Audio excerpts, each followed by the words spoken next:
Hello friend, मैं आनंद राज आप सबों के बीच। देखिए सीटेट का हम सीडीपी का बहुत इंपॉर्टेंट क्वेश्चन लेके आए। देखिए आपका जो सीटेट का एग्ज़ाम होने वाला है आपका दिसंबर में, यानी सीटेट दिसंबर 2021 का जो एग्ज़ाम होने वाला है आपका 16 दिसंबर से लेकर 13 जनवरी तक। देखिए उसमें बहुत सारा शिफ्ट में होने वाला है, तो हम पहले भी बोले हुए थे। देखिए प्रीवियस ईयर क्वेश्चन बहुत इंपॉर्टेंट हो जाएगा, इसीलिए हम देखिए जनवरी 2012 में सीटेट का पेपर 2 का जो एग्ज़ाम हुआ था, यानी पेपर 2 यानी 6 to 8 का, उसका हम सीडीपी का आपका सीडीपी का क्वेश्चन लेके आए। देखिए आपके लिए बहुत इंपॉर्टेंट हो जाएगा, इससे आपका कॉन्सेप्ट क्लियर होगा, समझे। तो आइए हम स्टार्ट करते हैं। देखिए पहला क्वेश्चन आपका है सीडीपी का, हिंदी इंग्लिश दोनों में लिखा हुआ है। पहला क्वेश्चन आपका है कि निम्नलिखित में से डैश के अतिरिक्त, देखिए कह रहा है डैश के अतिरिक्त बोल रहा है, समझे।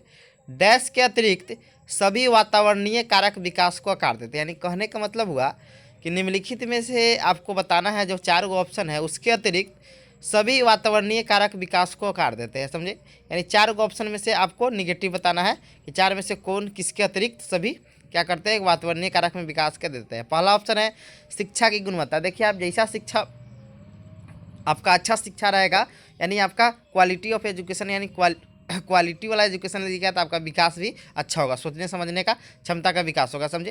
दूसरा का आपका है शारीरिक गठन। देखिए शारीरिक गठन का मतलब होता है कि मान लीजिए कोई अब थोड़ा मान लीजिए पतला है, कोई मोटा है, तो उससे कोई मतलब नहीं, ये आपके विकास को के कोई भी आपका कोई भी विकास में ये आपका मदद नहीं करता है, समझे। तो आंसर आपका यही होगा कि शारीरिक जो गठन होता है वही आपका क्या हो जाएगा कि ये विकास में मतलब वातावरण के विकास में क्या करता है कि वातावरण के विकास में बोल रहा है, समझे। यहाँ पर देखिए लिखा है वातावरणीय कारक बोल रहा है, तो इसीलिए आपका शारीरिक गठन नहीं हो जाएगा। देखिए पौष्टिक की गुणवत्ता, ये भी है कि आप जैसा खाना खाइए, आप खाना नहीं खाइएगा तो आपका तबीयत खराब हो जाएगा, तभी आपका विकास नहीं होगा। संस्कृति भी विकास में महत्वपूर्ण भूमिका निभाता है, तो आपका आंसर कौन हो जाएगा, तो आपका पहला का आंसर हो जाएगा आपका बी नंबर। पहला क्या हो जाएगा आपका बी नंबर हो जाएगा।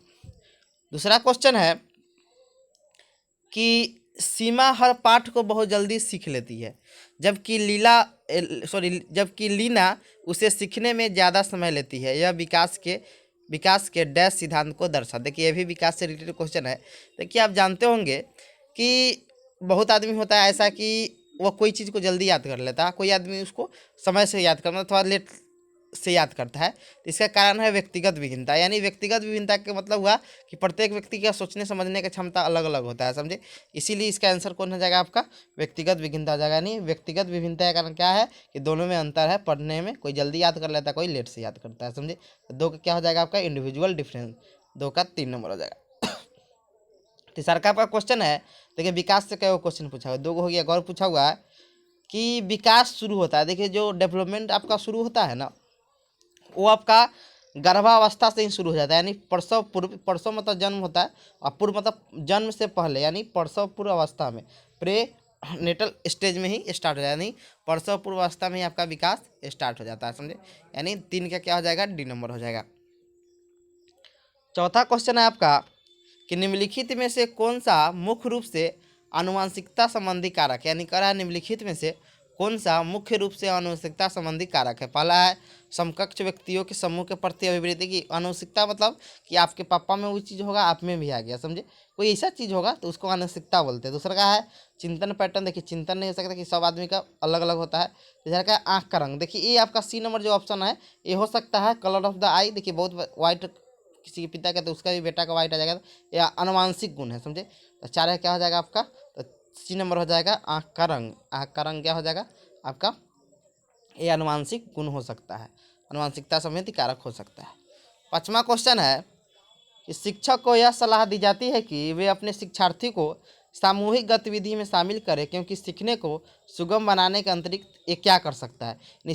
कोई भी ग्रुप में सिखाइएगा तो वो सीखेगा, तो और उसके अंतरिक्त उसमें क्या होगा, तो उसके अंतरिक्त उसमें क्या होगा, समाजीकरण का गुण होगा। क्या चीज़ का गुण होगा, समाजीकरण का में भी सहायता करती है। यानी कह रहा है कि शिक्षक को यह सलाह दी जाती है कि वे अपने शिक्षार्थी को सामूहिक गतिविधियों में शामिल करें, क्योंकि सीखने को सुगम बनाना, सीखने के सुगम आसान बनाने का अतिरिक्त क्या करता है, समाजीकरण में भी सहायता करता है। यानी 5 का क्या हो जाएगा आपका डी नंबर हो जाएगा। 6 नंबर क्वेश्चन है कि एक विद्यार्थी अपने समकक्ष व्यक्ति के समूह के प्रति आक्रामक व्यवहार करता है और विद्यालय में मानदंडों को नहीं मानता। यानी कह रहा है कि एक विद्यार्थी है अपने समकक्ष व्यक्तियों के समूह के प्रति आक्रामक व्यवहार करता है और विद्यालय के मानदंडों को नहीं मानता है। इस विद्यार्थी को डैश में सहायता की आवश्यकता है। पहला ऑप्शन है संज्ञानात्मक क्षेत्र, दूसरा का है आपका मनोगत्यात्मक क्षेत्र, तीसरा का आपका भावात्मक क्षेत्र, चौथा है उच्च स्तरीय चिंतन। देखिए अब ब्लूम का पढ़े होंगे, ब्लूम का आप सिद्धांत पढ़े होंगे, उसमें संज्ञानात्मक क्षेत्र, मनोगत्यात्मक या इसी को क्रियात्मक क्षेत्र भी कहते हैं, चौथा तीसरा है आपका भावात्मक क्षेत्र। देखिए जो चीज़ आपके करने से रिलेटेड हो, यानी आप कोई चीज़ कर रहे हो वो क्या होता है आपका गत्यात्मक होता है, आपके मस्तिष्क से जो रिलेटेड हो वो आपका होता है संज्ञानात्मक होता है, और जो आपका भावात्मक होता है जो आपके अभिरुचि ये सबसे शामिल हो वो आपका क्या होता है, तो ये आपका होता है भावात्मक। समझे। तो एक और है कि एक विद्यार्थी अपने समकक्ष व्यक्तियों के समूह के प्रति आक्रमण व्यवहार करता है, यानी व्यवहार कर रहा है कि मतलब उससे गुस्सा करता है और विद्यालय के मानदंडों को नहीं मानता है। समझे। एक क्या कर रहा है कि एक अथी कर रहा है। समझे। तो ये क्या आपका हो जाएगा, तो ये आपका हो जाएगा ये मनोगत्यात्मक क्षेत्र यानी साइकोमोटर डोमेन आपका हो जाएगा। यानी आपका 6 का क्या आंसर हो जाएगा, तो बी नंबर हो जाएगा मनोगत्यात्मक क्षेत्र। 7वां क्वेश्चन आपका है कि पियाजे के अनुसार संज्ञानात्मक विकास के किस चरण पर बच्चा वस्तु स्थायित्व को प्रदर्शित करता है। देखिए आप पियाजे का हम थ्योरी डाले हुए हैं, जो नहीं देखे होंगे देख लीजिएगा कि पियाजे के अनुसार संज्ञानात्मक विकास के किस चरण पर बच्चा वस्तु स्थायित्व को प्रदर्शित करता है, तो कौन होता है आपका संवेदी प्रेरक अवस्था होता है। कौन आपका होता है संवेदी प्रेरक होता है। समझे। यानी ये 18 महीना से बाद आता है। 8 नंबर आपका क्वेश्चन है कोहलबर्ग के अनुसार सही और गलत के प्रश्न के बारे में निर्णय लेने में शामिल चिंतन प्रक्रिया को क्या कहते हैं। देखिए कोहलबर्ग ने एक कहानी प्रस्तुत किया था, उसके बाद वो एक दो सिद्धांत पर वो मतलब दो चीज़ पर वो दो अति पे बल दिए थे। एक था नैतिक तर्कना और एक था नैतिक दुविधा। तो दुविधा कहने का मतलब होता है, नैतिक दुविधा उसे कहते हैं जब आप दो निर्णय में नहीं लेते हैं कि कौन हम ले सकते हैं, यानी आप में दुविधा रहती है, उसे नैतिक दुविधा कहते हैं। जब आप निर्णय लेने में चिंतन प्रक्रिया में शामिल आपका चिंतन होता है उसे हम लोग नैतिक तर्कना या नैतिक तर्क शक्ति कहते हैं। तो वही कह रहा है कोहलबर्ग के अनुसार सही और गलत के प्रश्न के बारे में निर्णय लेने में शामिल चिंतन प्रक्रिया कह रहा है, निर्णय लेने में शामिल चिंतन प्रक्रिया। तो आपका क्या हो जाएगा आपका, तो यहाँ पर आपका यहाँ पर क्या हो जाएगा, तो आपका डी नंबर हो जाएगा। 8 का क्या हो जाएगा नैतिक तर्कना हो जाएगा। क्या आपका हो जाएगा नैतिक तर्कना हो जाएगा। समझे। यानी आपका डी नंबर हो जाएगा। वही कहता कि वो भी दुविधा में है तो क्या हो जाता है आपका नैतिक दुविधा हो जाता है। नैतिक तर्क शक्ति क्या हो गया, जब आप सही और गलत के प्रश्न के बारे में आप में चिंतन करने की प्रक्रिया जाती है उसे क्या कहते हैं नैतिक तर्कना। आइए 9 नंबर आपका क्वेश्चन है कि सहयोगी, इंग्लिश में लिखा है, सहयोगी अधिगम में अधिक उम्र के प्रवीण विद्यार्थी छोटे और कम निपुण विद्यार्थी की मदद करते हैं, इससे उनमें क्या होगा। यानी कह रहा है कि सहयोगी अधिगम में अधिक उम्र के प्रवीण विद्यार्थी, प्रवीण मतलब जानने वाले, प्रवीण विद्यार्थी छोटे और कम निपुण विद्यार्थी की मदद करते हैं, इससे क्या होगा कि उच्च उपलब्धि और आत्मसम्मान विकसित होगा। यानी कहने का मतलब हुआ कि उनमें होगा कि हम में कुछ क्या है कि एक अचीवमेंट है। समझे। हम में कुछ अंदर है, यानी उसमें क्या होगा उच्च उपलब्धि और आत्मसम्मान विकसित होगा। समझे। अब देखिए ये सब उच्च नैतिक विकास, ये सब गहन प्रतियोगिता, ये सब तो होगा नहीं, द्वंद्व उत्पन्न होगा नहीं, तो क्या हो जाएगा उच्च उपलब्धि और आत्मसम्मान विकसित होगा। 10 नंबर आपका क्वेश्चन है कि एक बाल केंद्रित कक्षा में बच्चा समानता सीखते हैं। देखिए बाल केंद्रित कक्षा में बच्चा समूह में भी सीखते हैं और व्यक्तिगत भी सीखते हैं। यानी बच्चा को एक बार समूह में पढ़ा दिया जाता है, फिर दिक्कत होता है, फिर उसको व्यक्तिगत मतलब बताया जाता है। यानी बाल केंद्रित शिक्षा में क्या होता है कि बच्चा समूह में भी सीखता है और आपका व्यक्तिगत यानी व्यक्तिगत और समूह दोनों में सीखता है।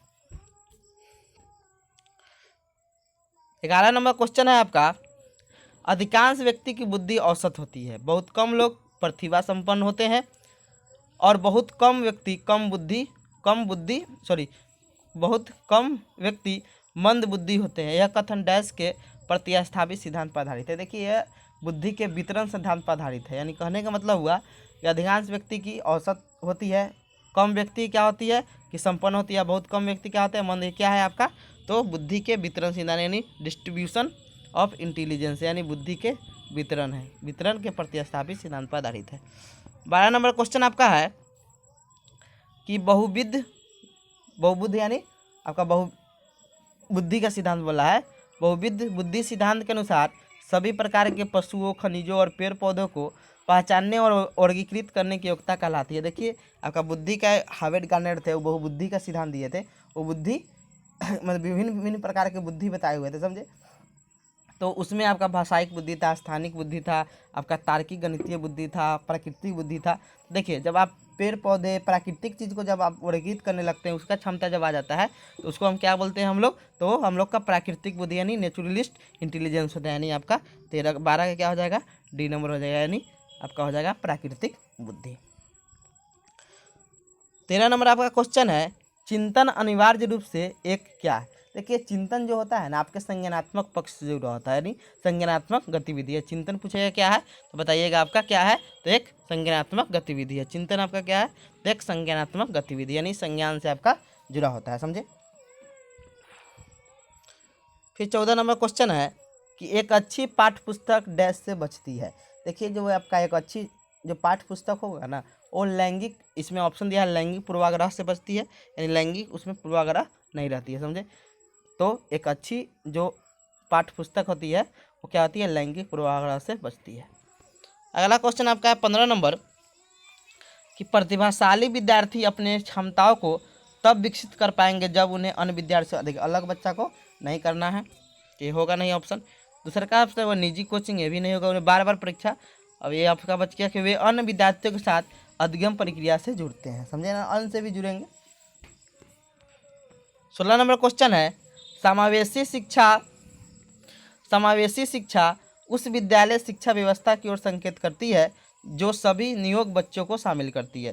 देखिए नियोग बच्चे को, ऑप्शन हम सब पढ़ते हैं, संकेत करते जहाँ सभी नियोग बच्चों को शामिल करती है। दूसरा ऑप्शन है वे जो उनकी शारीरिक, बौद्धिक, सामाजिक, भाषाई या अन्य विभिन्न योग्यता स्थिति को ध्यान में रखे बगैर सभी बच्चों को शामिल। देखिए यहाँ कह रहा है कि देखिए यहाँ पर जो आपका 2 नंबर ऑप्शन है एकदम सही बोल रहा है। देखिए यहाँ कह रहा है कि सभी नियोग बच्चों को, देखिए उसमें नियोग बच्चे मतलब नियोग मतलब होता है कि डिसेबिलिटी यानी विकलांग बच्चा जो बोलते हैं, तो देखिए सभी विकलांग बच्चा उन्हें तो हो गया स्पेशल स्कूल हो गया, उसमें समान बच्चे भी रहते हैं, समझे।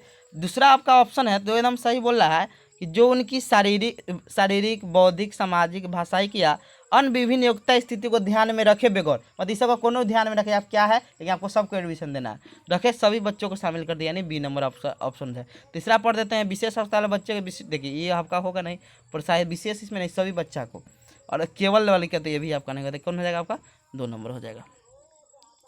17 नंबर है, डिस्लेक्सिया मुख्य रूप से डैश की समस्या से समझ। देखिए डिस्लेक्सिया आपको बताए हुए थे, देखिए जब आपको पढ़ने में जो समस्या होगा ना उसे डिस्लेक्सिया बोलते हैं, जब आपको लिखने में समस्या होगा उसको डिस्ग्राफिया बोलते हैं, जब आपको गणित गणना संबंधी दिक्कत होगा उसे डिस्कैलकुलिया बोलते हैं। 3 को याद रखिए, इसी से आपका काम हो जाएगा। 18 नंबर क्वेश्चन है कि श्रवण ह्रास से ग्रसित बच्चे विद्यालय में किस सबसे मुख्य कुंठा का सामना करते हैं। पहला है प्रस्तावित पाठ्य पुस्तक को पढ़ने की क्षमता। देखिए यहाँ कह रहा है श्रवण मतलब जो सुन नहीं सकता है, समझे, तो नहीं सुन सकता, उसको पढ़ने में क्या दिक्कत होगा, तो उससे कुंठा का नहीं सामना करेंगे। दूसरा का है दूसरों खेल कूद में भागीदारी, तो दूसरा का भागीदारी करना है, तो समझे इसमें भी वो मतलब ठीक ठाक करेंगे। दूसरे के साथ संप्रेषण करने तथा सूचनाओं को बांटने में क्षमता। देखिए श्रवणवादी तो सुन नहीं सकता, तो कोई बोलेगा तो नहीं सुनेंगे, तो वहाँ पर उनको दिक्कत हो जाएगा। तो आंसर आपको क्या हो जाएगा 18 का सी नंबर हो जाएगा, समझे। इसे लास्ट वाला ऑप्शन है, दूसरे विद्यार्थी के साथ परीक्षा देने में, देखिए दूसरे विद्यार्थी परीक्षा देने में क्या उसको दिक्कत होगा, तो 18 क्या हो जाएगा आपका सी नंबर हो जाएगा। संप्रेषण यानी कम्युनिकेट वो नहीं कर पाएंगे, क्योंकि वो क्या है श्रवण ह्रास है, यानी श्रवण ह्रास मतलब सुन नहीं सकते हैं।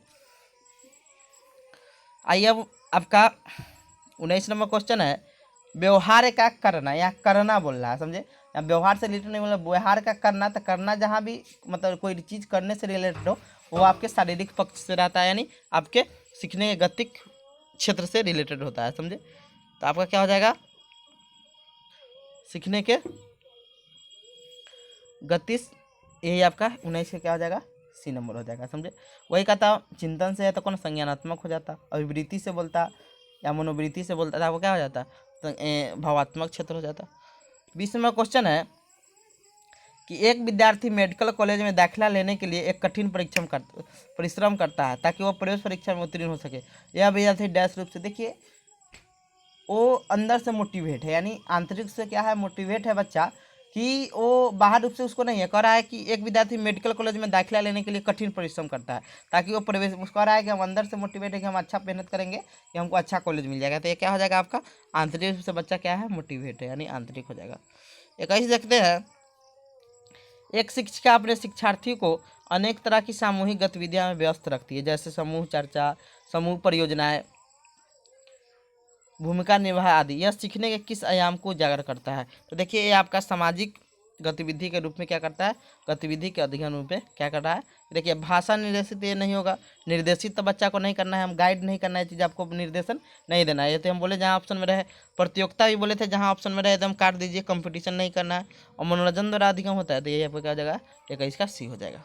22 देखते हैं, सृजनात्मकता मुख्य रूप से संबंधित है। देखिए जो सृजनात्मकता होता है ना, यानी क्रिएटिविटी, वो आपके डाइवर्जिंग याद रखिए, कन्वर्जिंग मतलब छोटा पहले भी ट्रिक बताए थे, तो डाइवर्जिंग देख लीजिए आपका ई हो जाएगा, और विविध चिंतन यानी बहुत सारे दिशाओं में सोचना।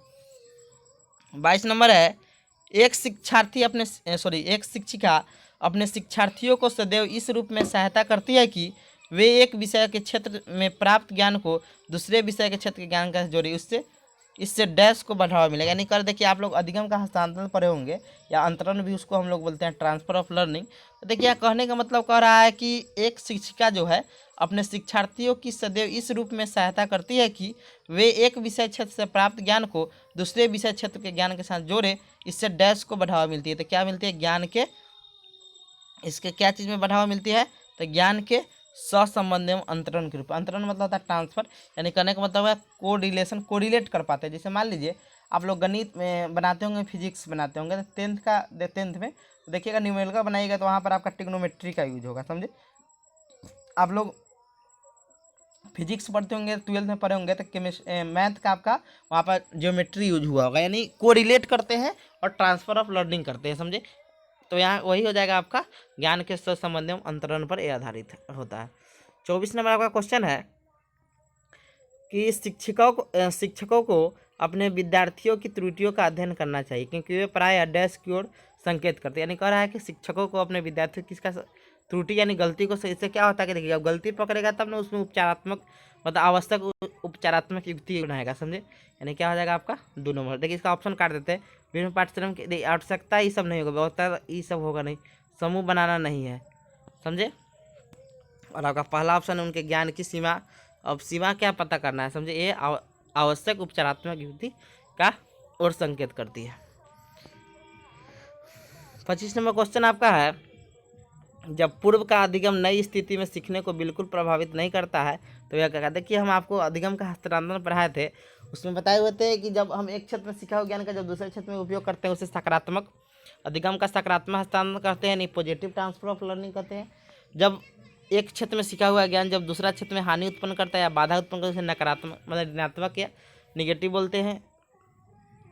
और तीसरा का बताए थे कि जो एक क्षेत्र में सीखा हुआ ज्ञान दूसरे क्षेत्र में कोई प्रभाव नहीं डालता है उसे क्या कहते हैं, तो शून्य हस्तांतरण कहते हैं। तो वही हमें क्वेश्चन है कि जब पूर्व का अधिगम नई स्थितियों के सीखने को बिल्कुल प्रभावित नहीं करता है तो यह अधिगम का सकारात्मक हस्तांतरण नहीं होगा, अधिगम का शून्य हस्तांतरण हो जाएगा, नहीं आपका सी नंबर ऑप्शन हो जाएगा, अधिगम का शून्य, जीरो ट्रांसफर ऑफ लर्निंग।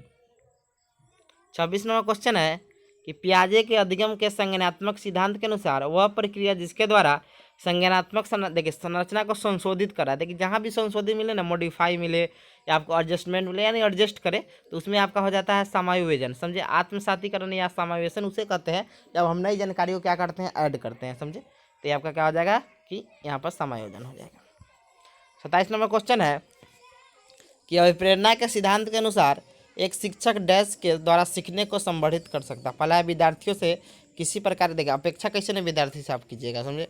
तो ये भी आपका ऑप्शन गलत होगा, विद्यार्थी से उच्च अपेक्षा किसे कीजिएगा कि नहीं ये चीज़ की विद्यार्थी। देखिए हाँ वास्तविक अपेक्षा रख सकते हैं कि जो जितना है उतना में वो आ सकता है, समझे। तो वास्तविक अपेक्षा सही हो जाएगा, सी नंबर। स्तर एक रूप स्तर देखना सब विद्यार्थी एक जैसा ले आ सकता है, नहीं तो आपका सी नंबर हो जाएगा 27 का। 28 है क्वेश्चन आपका, एक शिक्षिका अपने शिक्षण में दृश्य सब सामग्रियों और शारीरिक गतिविधियों का प्रयोग करती है क्योंकि वे शिक्षार्थियों को विधित उपलब्ध कराती है। दूसरा है इसमें अधिकतर इंद्रियों का उपयोग सीखने को संवर्धित करता है। चौथा है वे शिक्षक को आराम देते हैं। देखिए अब ऑप्शन हम काट देते हैं। वे प्रभावी आकलन को सुगम बनाते हैं। देखिए कह रहा है यहाँ पर कि एक शिक्षिका अपने शिक्षण में दृश्य शब्द सामग्री और शारीरिक गतिविधियों का प्रयोग करती है, क्योंकि देखिए यहाँ पर आकलन तो नहीं कर रही है, तो ये आपका कट जाएगा, ये भी कट जाएगा। देखिए अब दो ऑप्शन है।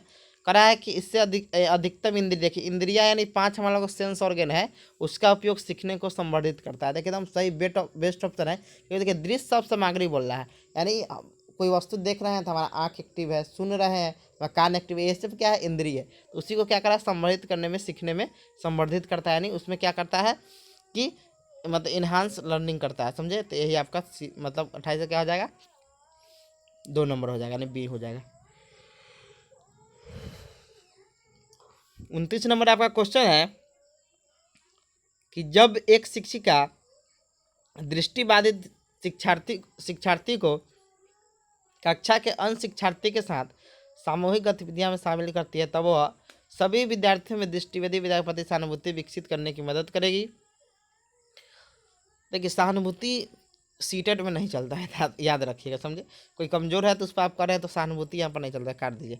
दृष्टिबाधित पर समझ तनाव, ये सब तनाव बढ़ेगा नहीं, बाधा उत्पन्न होगा, क्या होगा, समावेशी शिक्षा की भावना के अनुसार कार्य कर रही है। यानी समावेशी शिक्षा में सब क्या होता है कि उसमें आपका सम्मान वाला, दृष्टिबाधित सब बच्चा शामिल रहता है।